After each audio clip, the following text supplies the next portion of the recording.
NEET के लिए ऐसे दिन दिन भर बुक के सामने ही पड़े रहो, उसके सिवाय होगा ही नहीं। Were there any challenges that you had to face during these 2 years? 10th तक जो पढ़ाई की थी वो थी कि मतलब क्वेश्चंस देंगे टीचर से, रट के ले लो, मार्क्स आ जाएंगे। Are your parents happy right now? उनका था कि तू खुश है तो हम भी खुश है, तो Okay. मैं तो खुशी हूँ। How was your journey with Prarambh Science Academy? मुझे नहीं लगता कि मैं और किसी एकेडमी में जाता तो इतना हो पाता मेरा। तो काफी ऐसे रील फेमस हो गए हैं, पूरी तरह से चेकिंग करते हैं एंट्री पे वगैरह। पहले नीट के टाइम पे हुआ था।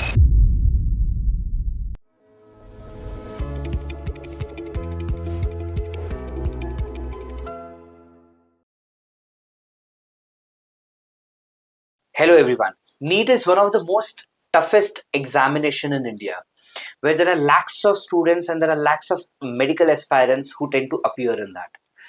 However, when you appear for such type of difficult examination, there are lots of strategies, there are lots of pressure, and there's a lot of self-doubt that a student undergoes. So today we have one such student again who has just given his NEET UG examination 2026. Let's try and figure out that उनके क्या क्या strategies हुआ करते थे, क्या traumas थे, क्या week moments थे, क्या खुशी वाले पल थे उनके जीवन के इस 2 साल के दौरान। Please join me in welcoming Pranjal Shinde. Hi Pranjal. Hi sir. कैसा लग रहा है अभी? अच्छा लग रहा है, स्ट्रेस फ्री लग रहा है। सो हाउस अभी घर का माहौल कैसा है? अभी सब शांत है, ऐसा कुछ मतलब हैपनिंग लाइफ नहीं है मेरी, ऐसे डल हो गई है। क्यों? करने के लिए नहीं है कुछ अभी। क्यों? But you were very much into calisthenics and all of that. वो अभी इतना स्पोर्ट्स कर रहा में, कैलिस्थेनिक्स में, एक्टिविटीज में अभी इतना बाहर जा नहीं रहा हूँ क्योंकि हमारे प्लान्स बनने वाले हैं बाहर घूमने जाने के लिए, तो अभी उसका मेंबरशिप लेना पड़ता है ना कैलिस्थेनिक्स। Okay, correct. तो 1 महीना लेके अगर आधा मिस ही कर रहा हूँ तो क्या फायदा। Correct. Are your parents happy right now? हाँ, उनका था कि तू खुश है तो हम भी खुश है, तो मैं तो खुशी हूँ अभी। Okay, so how's your journey of 2 years been with Prarambh Science Academy as well as in your NEET preparation? अच्छी थी, मतलब एक नया एक्सपीरियंस मिला लाइफ में कि कैसे हार्डशिप्स को ओवरकम करते हैं और कैसे मतलब 10th तक जो पढ़ाई की थी वो थी कि मतलब क्वेश्चंस देंगे टीचर से, रट के ले लो, मार्क्स आ जाएंगे। करेक्ट। पर 11th 12th में आके पता चला कि वैसा होता नहीं है। हायर स्टडीज खुद इन डेप्थ में जाके कॉन्सेप्ट्स को अंडरस्टैंड करके फिर क्वेश्चंस में खुद कॉन्सेप्ट्स अप्लाई करके फिर वो सॉल्व करने होते हैं। करेक्ट। तो जब ये ट्रांजिशन हुआ कि स्कूल का प्रिपरेशन जो कर रहा था तू और वही preparation, were you trying to apply same preparation during your first few test of NEET examination? मतलब आदत तो वही थी, तो स्टार्टिंग में वही अप्लाई कर रहा था, पर वो कुछ मतलब लग नहीं रहा था कि हो रहा है मतलब। तो बाद में मैंने थोड़ा मेरा अप्रोच चेंज किया कि रटना बंद कर दिया और अंडरस्टैंड करना थोड़ा ज्यादा चालू किया। तो उससे थोड़ा सेटिस्फेक्शन मिला खुद को कि भी आ रहा है, मतलब मार्क्स इतने कुछ बदले नहीं, पर सेल्फ सेटिस्फेक्शन मिला कि मैं अच्छे से कर रहा हूँ। बराबर है। तो जब ये 2 साल का जर्नी तेरा था, उस जर्नी में कहीं पे ऐसा कोई डिफिकल्ट मोमेंट था तेरे लिए कि यार जब हमने शुरू किया, अच्छे से शुरू किया and then there was one point यार मैं अटक गया हूँ मार्क्स के लिए, अब ये मार्क्स आगे नहीं बढ़ रहे करके? Was there any such kind of moment? हाँ हुआ था, मतलब अभी हमारे घर पे मुझे लगता है 11th के एंड में रेनोवेशन चालू हुआ था। तो तब मम्मी पापा दोनों उस काम में थे और मैं अकेला ही पढ़ाई करता था। तो उनसे ज्यादा बात भी नहीं होती थी। तो थोड़ा इमोशनली भी मुझे लगता है मैं थोड़ा डाउन हो गया था उस टाइम पे। तो पढ़ाई हो नहीं रही थी मतलब उस लेवल पे। तो इसलिए उस टाइम थोड़ा मार्क्स पर अफेक्ट हुआ था। So was that daunting for you? Was that troublesome for you, or you knew that this is how my personal life situations are, so you were okay with the kind of marks that you were getting? नहीं, okay तो नहीं लग रहा था। Marks से अच्छे आ रहे हैं फिर से अचानक से गिर जाएंगे तो वो अच्छा तो नहीं लग रहा था। पर अभी मम्मी पापा भी कुछ कर नहीं सकते थे क्योंकि वो रेनोवेशन का वो घर पे कारपेंटर्स है, तो उनपे तो ध्यान रखना पड़ेगा। तो उन सब के लिए तो मैंने अंडरस्टैंड कर लिया था कि उनको अभी टाइम नहीं है, तो मुझे खुद को भी मैच्योर होके थोड़ा करना पड़ेगा। Correct. So what inspired you to become doctor? मुझे ऐसे डॉक्टर का प्रोफेशन अच्छा लगता है। मतलब मैं जब मुंबई में रहता था, छोटा था तब हमारे वहाँ पे एक डॉक्टर थे, उनका नाम इतना याद नहीं है मुझे, पर मैं छोटा था उस टाइम। तो पर वो BAMS डॉक्टर थे, पर वो होते ना जो क्लिनिक्स चलाते हैं। करेक्ट। तो वो इतने मतलब नॉलेजेबल थे कि वो थोड़े से कुछ आदमी को देख के थोड़ा कुछ चेक करके बता देते कि उसको बीमारी क्या है। Oh wow. मेरे पापा को एक बार मलेरिया था, हमें पता नहीं था, उनको सिर्फ थोड़े सिम्टम्स दिख रहे थे। वो गए पापा उनके पास, पापा को थोड़ा टेम्परेचर चेक किया और कुछ चेक किया और वो बोले कि मलेरिया है, मलेरिया का टेस्ट करा के। तो उनका पॉजिटिव निकला। और मलेरिया के थोड़े मतलब मेडिकेशंस पे ज्यादा होते हैं, उन्होंने बिना ज्यादा कुछ मेडिकेशंस दिए उनका मलेरिया ठीक कर दिया। Oh wow, lovely. तो ये ऐसा डॉक्टर देख के मुझे लगा कि ज्यादा, और वो ज्यादा फीस भी नहीं लेते थे, मतलब अफोर्डेबल थे। आजकल के डॉक्टर अभी थोड़े लेते हैं फीस ज्यादा, ऐसा होता है। You are going to become that doctor as well. हाँ। पर जो ज्यादा फीस चार्ज करते हैं, नहीं, जो कम लेता है। अच्छा, गुड तो डॉक्टर। वो डॉक्टर जो थे उनको देख के मैं इंस्पायर हुआ था कि ये लोगों के लिए काम कर रहे हैं। करेक्ट। और ये नॉलेजेबल भी है। करेक्ट। तो ये ऐसे मतलब बिन काम का टेस्ट लिख के देते हैं, वो सब नहीं करते। तो उस टाइप का डॉक्टर बनना है मुझे। So have you experienced ever कि ऐसा कुछ हुआ था करके कि कोई एक डॉक्टर है जिन्होंने गुमराह कर दिया था, मतलब फैमिली में कोई ऐसा हुआ हो एक्सपीरियंस वगैरह? मेरे साथ ही हुआ है साइनस के टाइम पे। साइनस के टाइम पे। So that was also one of the thing, but we'll come to it a little later. Can you share up with the mishappening of doctors? मेरे साइनस के टाइम पे, नाम नहीं लूंगा मैं डॉक्टर का। ना, of course.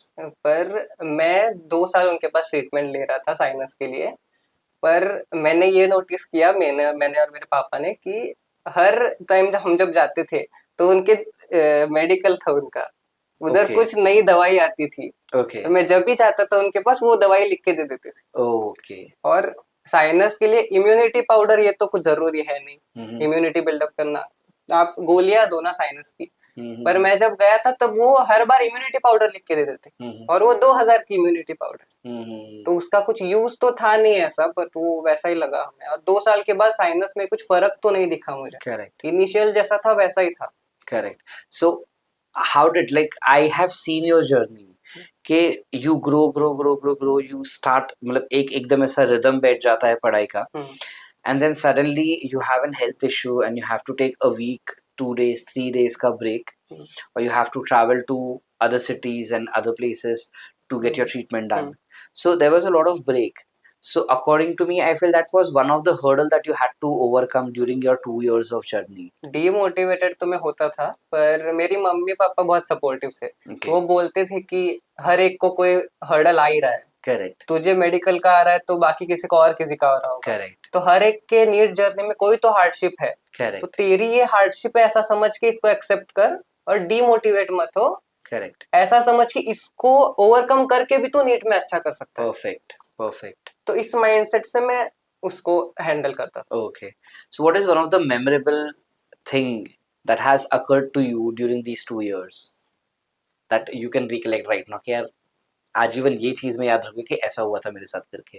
तो आपके साथ ही हुआ था। मैंने आपको एक बार वो आपके रिसर्च के बारे में पूछा था, वो कॉकरोच का, वो ब्रेन में कुछ प्रोटीन डिस्कवर किया था आपने। करेक्ट। तो आप तब बोले थे कि तुझे अगर पीजी के लिए कुछ चाहिए तो मेरा प्रोजेक्ट देता हूँ तो कंटिन्यू कर। करेक्ट। वो घर पे मम्मी को जाके भी बताया था मैंने, मम्मी को भी बहुत अच्छा लगा था। Okay, alright. And what is that one scenario that has occurred during these 2 years which you would remember but in the negative sense कि यार ऐसा वापस नहीं होना चाहिए लाइफ में करके? Was there any moment like that? Very neat.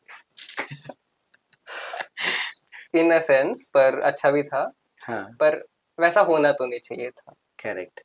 So what was your family's support or sacrifices to make sure कि तेरा जो 2 साल है वो स्मूथ जाए? मेरे फैमिली मेंबर्स ने पूरा आउटगोइंग बंद कर दिया था, मतलब जो फैमिली फंक्शंस और वो सब वो जाते नहीं थे। और मैं पहले 2-3 बार पूछा था उन्होंने फंक्शंस के लिए, पर मैं नहीं बोला तो वो बाद में मुझे भी कभी नहीं पूछते थे। और मेरे थोड़े फैमिली रिलेटिव्स भी थे, वो भी बोलते थे कि इतना क्या है, नीट ही तो है, लेके आओ फंक्शन में करके। तो वो उनसे मतलब बहस करते थे कि नहीं, इम्पोर्टेंट है हमारे बच्चे का तो उसको करने दो करके। मुझ तक वो कभी पहुंचने नहीं दिया उन्होंने। करेक्ट। और मुझे इमोशनल सपोर्ट भी बहुत दिया है। जो उन डॉक्टर को देख के तुझे मोटिवेशन मिला था कि भाई मुझे ऐसा डॉक्टर बनना है जो लेजिडली उनके नॉलेज के पावर से, एक्यूरेसी से किसी भी डिजीज को डायग्नोस कर सकते हैं एंड उसको करेक्ट ट्रीटमेंट भी दे पा रहे हैं करके। And when you begin with your journey of that particular dream that this is how I want to become. So the very first step of that is to crack NEET examination and enter into a college. So when you started your preparation, with that particular motivation, you saw the subjects, Hmm. because in your head it was only biology, Hmm. but then you had physics and chem also with that. Hmm. So how was your experience with the subjects? Because there are so many students जो school में subjects को अलग तरीके से देखते हैं, Hmm. but जब वो 11th 12th में आते हैं तो वो subjects का पूरा flip side देखने को मिलता है उनको, Hmm. whether it is medical or it is engineering, because base level पे तो चैप्टर सेम ही होता है, खाली चैप्टर्स का लेवल ऊपर नीचे हो जाता है. Hmm. So did you find any difference in that science and this science? School का एक्सपीरियंस ऐसा था कि बायो के टीचर हमारे जो थे बिरनाए में, सीमा मिस नाम है उनका, वो भी मेरे डाउट्स को बहुत एंटरटेन करते थे. ओके. मैं मतलब वो अभी भी मैं कभी गया तो बताते कि तू क्लास से बाहर से भागते आता था कि ये डाउट है मिस बता दो करके. करेक्ट. तो तब से बायो के लिए तो मेरे लिए मतलब इंटरेस्ट बहुत है. और मैथ्स मेरा वीक था. ओके. तो मेरे जो ट्यूशन टीचर थे उन्होंने मैथ्स में बहुत मेरा इंटरेस्ट बढ़ाया था, लॉजिकल थिंकिंग में और वो सब, तो वो सब फिजिक्स में काम आया मुझे. सुपर. तो फिजिक्स और बायो में मुझे इंटरेस्ट था, मजा आता था सॉल्व करने से, हार्ड क्वेश्चंस आए तो, और बायो में नए नए फैक्ट्स जानने को मिलते थे. और केमिस्ट्री मेरा थोड़ा मतलब बैकफुट पे था. ओके. पर so was that from your school time only, right? हाँ. ओके. फिजिक्स और बायो पसंद था मुझे पहले से ही. फिजिक्स में थोड़ा कम था, केमिस्ट्री में. पर इधर आने के बाद जब मैंने वो सुरेश सर और अजीत सर और दर्शन सर से जब सीखना चालू किया, तब मेरा धीरे धीरे केमिस्ट्री में भी इंटरेस्ट डेवलप होना चालू हुआ. पहले स्कूल में मैं केमिस्ट्री को थोड़ा इग्नोर टाइप करता था कि इतना क्या है, थोड़ा ही तो मार्क्स ले लूंगा उससे, साइंस का एक छोटा सा पार्ट था तब. करेक्ट. पर जब मैं प्रारंभ में आया तब ये 3 टीचरों की वजह से मेरा केमिस्ट्री में भी इंटरेस्ट जागना चालू हुआ और मुझे केमिस्ट्री में भी मजा आने लगा बाद में. और बाद में तीनों सब्जेक्ट्स को मुझे इंटरेस्ट से पढ़ता था, मैं से रटने के लिए नहीं पढ़ता था. Correct. So how did you get to know about Prarambh science academy? मुझे पहले पता नहीं था ये प्रारंभ है करके, पर मैं जब 10th के एग्जाम्स के लिए जा रहा था, बोर्ड एग्जाम्स के लिए, तब मेरी मम्मी रुकी थी, मतलब छोड़ने के लिए आई थी मुझे. करेक्ट. तो वहां पे शुभंकर के पापा के साथ मेरी मम्मी बात कर रही थी. Okay. तो वो बोल रहे थे कि उनकी बेटी थी, वो पार्थ सर और मुस्तफा सर से सीखी हुई है में, और पार्थ सर ने नई प्रारंभ एकेडमी निकाली है. करेक्ट. तो उसके बाद मम्मी को उधर से पता चला, फिर मम्मी बोली कि एक बार देख के आते कि कैसा है करके. तो मम्मी पापा आए थे यहाँ पे मिलने, पार्थ सर से थोड़ा बात किया उन्होंने, पार्थ सर ने पूरा एक्सप्लेन किया और वो सब, और वो दोनों पार्थ सर से बहुत इम्प्रेस हुए. Okay. कि ये बहुत अच्छे से मतलब पैशनेट लग रहे काम के बारे में, और सब घर पे आके भी उन्होंने बताया ये सब. फिर मेरे एग्जाम्स होने के बाद जब छुट्टियां चालू हुई 10th की, तब मैं भी आया था मिलने उनके साथ. तो मुझे भी प्रारंभ बहुत अच्छा लगा. फिर हम मुस्तफा सर और मुबीन सर से भी मिले, तो वो दोनों भी हमें बहुत अच्छे लगे, कि पैशनेट लगे कि बच्चों का अच्छे से ध्यान रखेंगे, सिर्फ एक काम की तरह नहीं देखेंगे. करेक्ट. खुद के मन से करना इसलिए करेंगे. और फिर मैं पार्थ सर के एक डेमो लेक्चर के लिए भी बैठा था. Okay. तो वो डेमो लेक्चर भी मुझे बहुत अच्छा लगा. पार्थ सर बहुत इंटरेक्टिव थे, बच्चों से बात कर रहे थे, और सिखाना भी बहुत अच्छा था उनका. तो इन सब फैक्टर्स की वजह से मैंने प्रारंभ में एडमिशन लिया. So how was your journey with प्रारंभ साइंस एकेडमी? बहुत अच्छी रही है जर्नी मेरी. मुझे नहीं लगता कि मैं और किसी एकेडमी में जाता तो इतना हो पाता मेरा. पर्सनलाइज सपोर्ट भी बहुत मिला, और मुस्तफा सर और बाकी के सारे टीचर्स भी बहुत ऐसे मतलब हर सिचुएशन पे हमारे साथ थे, कि अगर कुछ हुआ है तो वो सपोर्ट भी देते थे, जहाँ पे जरूरत है वहाँ पे डांटते भी थे, सपोर्ट भी देते थे, सब होता था. फिर एडवाइस भी बहुत अच्छी देते थे हमारे प्रॉब्लम्स के लिए. और बहुत अच्छा, मतलब टीचिंग भी बहुत अच्छा था, और वो सब भी था. So like while you were preparing for these subjects, ठीक है, and you said that chemistry का इंटरेस्ट काफी अच्छे से तीनों फैकल्टीज ने तेरे को डेवलप करवाया.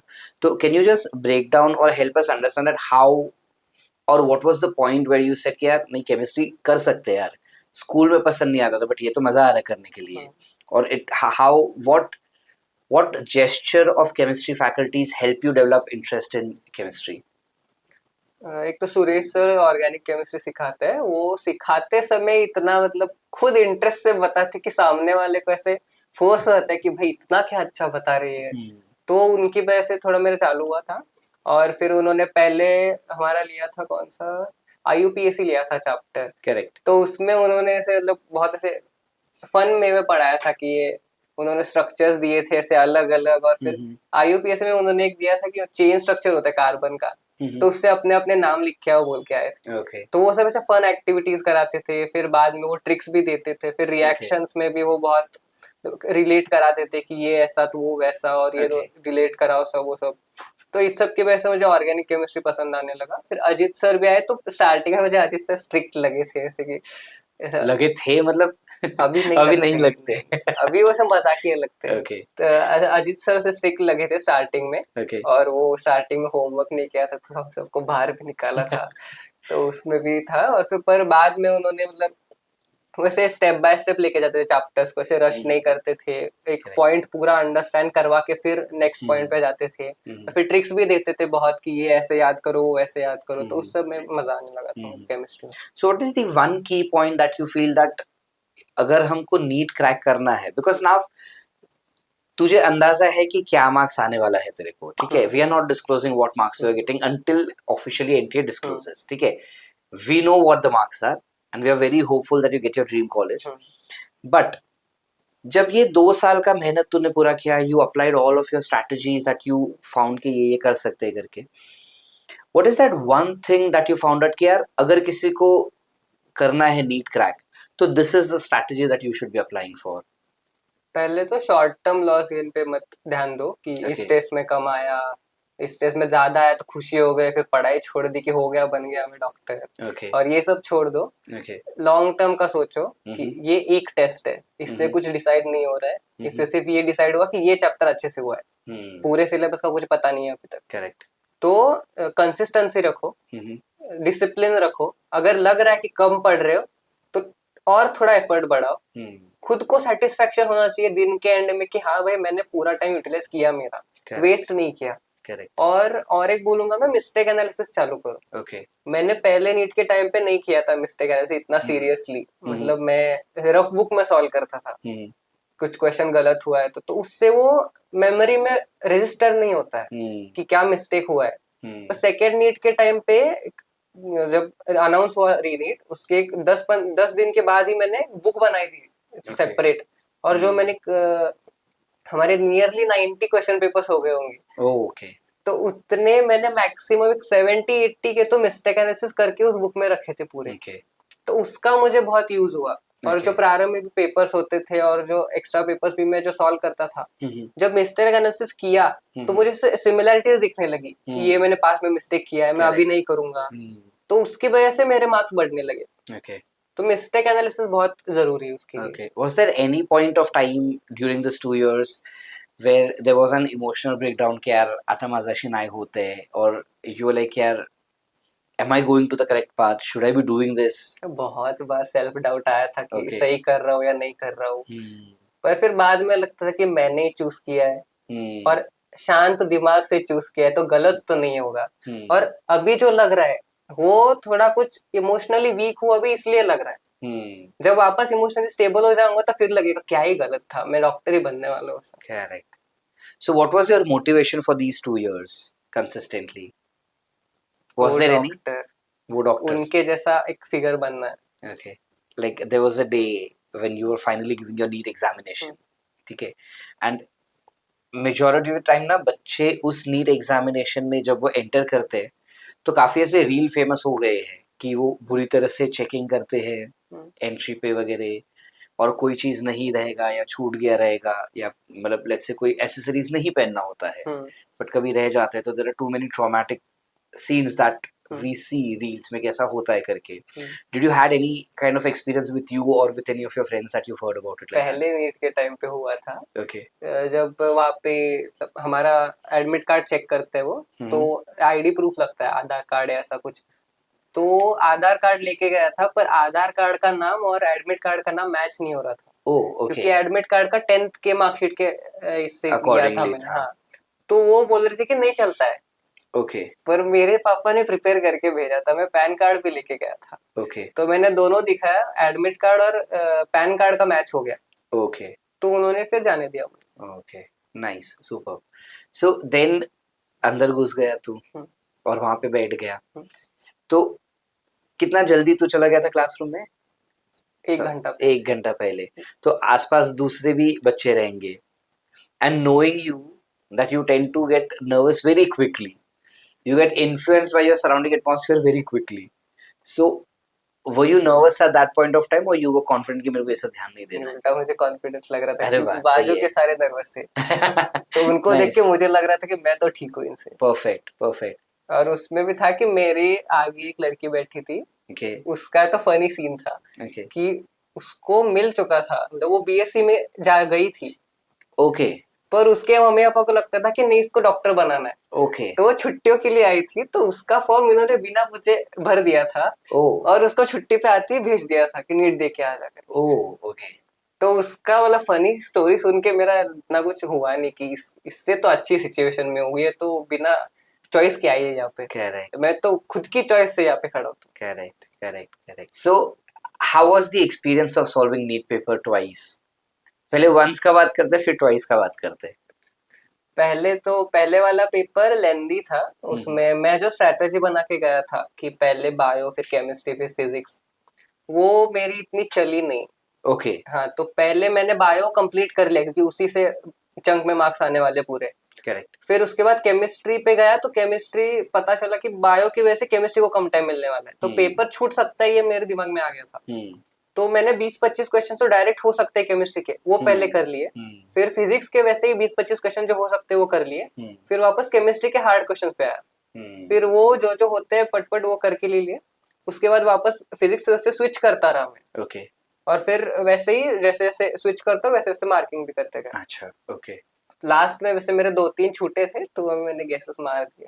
But then you solved the entire paper. हाँ। Okay. So, what is the exact strategy that a student should follow, or everyone have their own strategy? नहीं, हर स्टूडेंट के लिए अलग स्ट्रेटजी होगी। So, what was your strategy in solving the paper? मैं पहले वही करके गया था कि बायो तो पूरा करना है, Okay. बाकी का फिजिक्स केमिस्ट्री कैसा भी होना था, हार्ड होने दो कुछ होने दो, पर मार्क्स बायो से ही आने वाले। Okay. तो बायो पहले फुल कंप्लीट करो, Okay. फिर फिजिक्स केमिस्ट्री की चिंता करो। Okay. बायो होने के बाद केमिस्ट्री, फिर केमिस्ट्री देखना है कैसे किया, कैसा है, हार्ड है क्या है, और फिर बायो की वजह से कम टाइम मिल रहा है, तो जो आता है वो पहले मार्क्स सिक्योर कर लो। ये मुझे स्ट्रेटजी हमारे प्रारंभ के टीचर्स ने बताई थी। Okay. कि जितने मार्क्स आते हैं वो पहले ले लो, जो Okay. आता है वो मार्क्स नहीं जाना चाहिए। Correct. तो जो आता है वो सब कंप्लीट कर लो, फिर जो लेंदी है, जो नहीं आ रहा है, जिसको सोचना पड़ेगा, वो सब बाद में। Okay, and then there was re-NEET that was declared. So, what was going in your head when re-NEET was declared? पहले तो मैं मेरी मम्मी की बहन के गाँव था, अत्ती Okay, के। मतलब मासी के। हाँ, हाँ, तो वहां पे था, तो वहां पे भी फनी सीन हुआ था कि मेरा बड़ी है ना पपी छोटा, तो उसने, मैं फोन लेके हटा था मम्मी का, उसने आके धक्का दिया था, मम्मी का फोन गिर गया था। तो उसका डिस्प्ले गया था।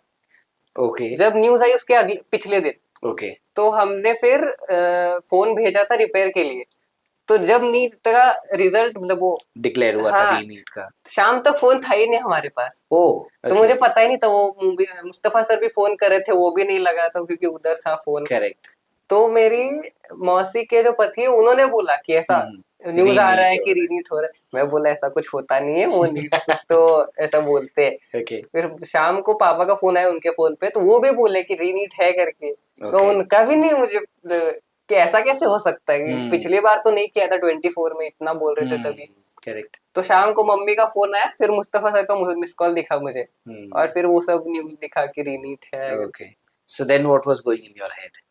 पहले तो बुरा लग रहा था कि भाई मैं छुट्टी पे आया हूँ, अभी वापस जाना पड़ेगा। Okay. फिर बाद में जब थोड़ा सोचा उसके बारे में अच्छे से, तो लगा कि हाँ एक चांस मिला है और मिस्टेक सुधारने का, तो अच्छा है, और एक बार दे सकते हैं, मतलब फुल फोर्स से। Correct. So, when you gave your second NEET examination, did you find the difference between, I'm just talking about with respect to the confidence level or the way that you were prepared for the first time, second time, and the atmosphere within the students, मतलब जो centre में classroom में आप बैठे थे, क्या कोई difference लगा कि पहले ऐसा था और अब ऐसा है, और it was pretty much same? Pretty much same ही था, मतलब दूसरे टाइम बच्चे थोड़े मतलब इतने एक्साइटेड नहीं दिख रहे थे, डल दिख रहे थे कि भाई हो गया और एक बार करना है ऐसा। ओके। और मेरे माइंडसेट में बहुत फर्क था। पहले टाइम पे मैं ऐसे, ये एम्स दिल्ली मेरा गोल था, पहले नीट और सेकंड दोनों नीट में था, पर डिफरेंस था कि पहले नीट में ऑब्सेशन था वो, कि चाहिए ही, इसके सिवाय कुछ चाहिए ही नहीं मुझे। तो उसकी वजह से भी मैं थोड़ा नर्वस था हम्म। पेपर देते समय पहले टाइम की क्वेश्चन जब छूटेंगे ऐसा पता चला हम्म। मुझे पेपर में, तो उसे हम्म। थोड़ा डर लगने लगा कि कम मिलेंगे अभी नहीं मिलेगा, तो वो भी थॉट्स आ रहे थे। करेक्ट। सेकेंड टाइम ऑब्सेशन नहीं था, हम्म। गोल था, हम्म। पर ऐसा नहीं था कि उसके बिना चलेगा ही नहीं। करेक्ट। क्योंकि पहले नीट पे मुझे पता चल गया था कि एम्स दिल्ली तो नहीं मिल रहा है, करेक्ट। तो मैंने माइंडसेट बना लिया था कि जिस कॉलेज में जाऊंगा वहां पे बेस्ट करूंगा। ओके। तो वो माइंडसेट सेकेंड नीट में भी मेरा कैरी ऑन हो गया था। ओके। तो उस टाइम लगा कि मेरे सेकेंड नीट में मैंने 18 क्वेश्चन छोड़े, तो पहले में तो एक भी नहीं छोड़े थे। ओके। तो फिर भी टेंशन नहीं आया बिल्कुल दिमाग में कि क्या होगा कैसा होगा वो सब, तो इसलिए शांत दिमाग से मैं दे पाया पेपर। और is there any fear in your life? एक डर था कि अगर नहीं मिला तो एडमिशन क्या करेंगे मेडिकल एमबीबीएस जीएमसी से, पर वो लास्ट तक निकल गया था क्योंकि प्रारंभ के टीचर्स ने इतना हमसे करके ले लिया था कि इतना तो गारंटी था कि जीएमसी से ही एमबीबीएस बन के निकलेंगे कि कैसा भी जीएमसी हो। So what is that one myth that you feel about NEET?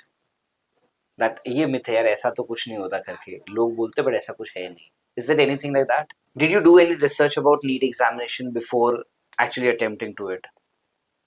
Research नहीं, ऐसा जो इंफॉर्मेशन मिला वो सब प्रारंभ से ही था मुझे। Okay. उसके पहले से पता था कि मेडिकल के लिए नीट एग्जाम होता है। Correct. So were you in touch with any of your seniors at Prarambh?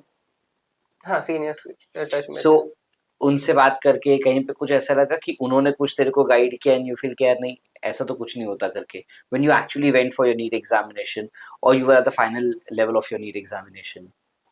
एक था कि मतलब नीट के लिए ऐसे दिन दिन भर बुक के सामने पड़े रहो, Okay. उसके सिवाय होगा ही नहीं नीट। Okay. तो उतना तो नहीं लगा, मतलब लास्ट पीरियड में हाँ वो करना पड़ता है, पर पूरे 2 साल 24-24 घंटे उसी में डाल रहे हो वो नहीं होता। Okay.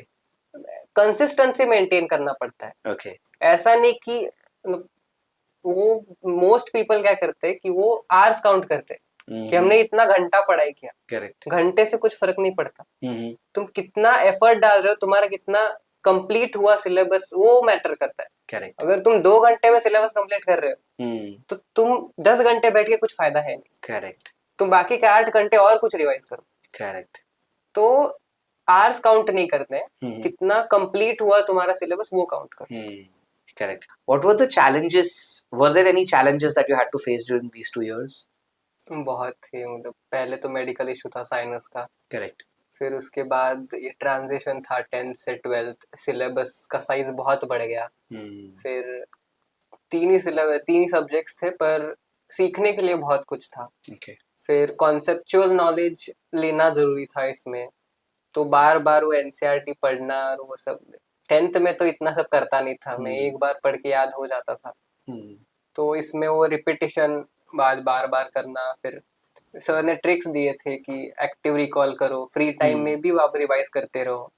तो ये सब तो पहले नहीं होता था, पहले बुक पढ़ी तो उतना ही पढ़ाई। तो अभी वो पूरा और ज्यादा टाइम बुक सामने नहीं है तो भी पढ़ाई चल रही है वो सब। फिर रोज हर हफ्ते टेस्ट, वो एक नया था, और टेस्ट का पैटर्न एक बदला था, एमसीक्यू। एमसीक्यू पैटर्न में आना वो भी बहुत नई चीज थी। कि थियरी लिखना बहुत आता था क्योंकि टॉपिक पता है उसके बारे में लिख दो बड़ा। करेक्ट, वो आसान होता है। तो एमसीक्यू कैसा, टू द पॉइंट नॉलेज चाहिए उसके लिए। तो वो स्टार्टिंग में थोड़ा डिफिकल्टी आया था उसके लिए, पर जैसे जैसे टेस्ट देते गए तो वैसे वो डिफिकल्टी क्लियर अप होता गया। So what do you think that there is one trait that you had in you, मतलब कोई एक ऐसी बात जो तेरे अंदर थी जिस वजह से शायद नीट के इतने चैलेंजेस तेरे लिए आसान हो गए थे? क्यूरियस था, तो नए नए मैं मेथड्स ढूंढता था, मतलब टीचर्स से या फिर किसी सीनियर से। तो और मेरा कम्युनिकेशन भी था, तो मैं बात करता था सबसे, तो उनसे थोड़े टिप्स पता चलते थे कि कैसे इजीली किया जाए जो कर रहा हूँ। तो ये सब हेल्प करता है, मतलब एडवाइस गाइडेंस लेना हमसे बड़ों से या जिन्होंने एक्सपीरियंस किया है तो उनसे हेल्प करता है। Okay. Was there any point, any subject, any topic specifically which till date you find that यार मेरे को अभी भी पूछो सर मेरी इसमें तो बैंड बज जाती है, ये टॉपिक मेरे को नहीं जमता है, ये पर्टिकुलर चीज मेरे को नहीं जमता करके। टॉपिक ऐसा नहीं, पर एनसीईआरटी का जो इवोल्यूशन चैप्टर है उसमें जो ग्राफ्स थे कि इस पीरियड में ये सब आए, वो सब हार्ड था मेरे लिए याद करना। Okay, and which is one topic जो आज भी तेरा बेस्ट फेवरेट है? Human physiology. ओके। और फिजिक्स में भी मेरे फ्लूइड मैकेनिक्स से अच्छा लगता था। मतलब हार्ड था, मतलब कभी कभी आता नहीं था क्वेश्चन, फ्रस्ट्रेट करता था, पर मजा आता था सॉल्व करने में। और केमिस्ट्री का भी जो रिएक्शंस थे, अल्डिहाइड, कीटोन, कार्बोक्सिलिक एसिड और ऑर्गेनिक केमिस्ट्री के, वो सब भी अच्छे लगते हैं। Who has been your best support in your life? Except for parents. Except for parents. प्रारंभ के टीचर्स ही थे। Okay. Who's been your support throughout? Okay. All right. So, what are your future plans now? MBBS के बाद क्या? MBBS के बाद तो मैं 8th स्टैंडर्ड से ही मेरा डिसाइडेड था न्यूरो सर्जन बनना। Oh wow, तो lovely. एमबीबीएस के बाद मैं पीजी में ट्राई करूंगा एमएस के लिए, और उसके बाद स्पेशलाइजेशन में neuro. Okay, super. Any plans of opening your own hospital? हाँ। Okay, fair enough. All right, so we will just have one quick rapid fire with you. Okay, are you ready for the rapid fire? Yes. Okay, which was your favorite subject? Physics, chem, bio? Biology. All right. Do you prefer reading NCERT more or solving reference books more? Solving reference books more. Okay. Were you a day person or a night person? Night person. Okay. What kept you motivated all the time? Like, which habit of yours helped you in cracking NEET examination? Mistake analysis. That was a habit I would say. Okay. Who was your role model? The doctor from my... Correct.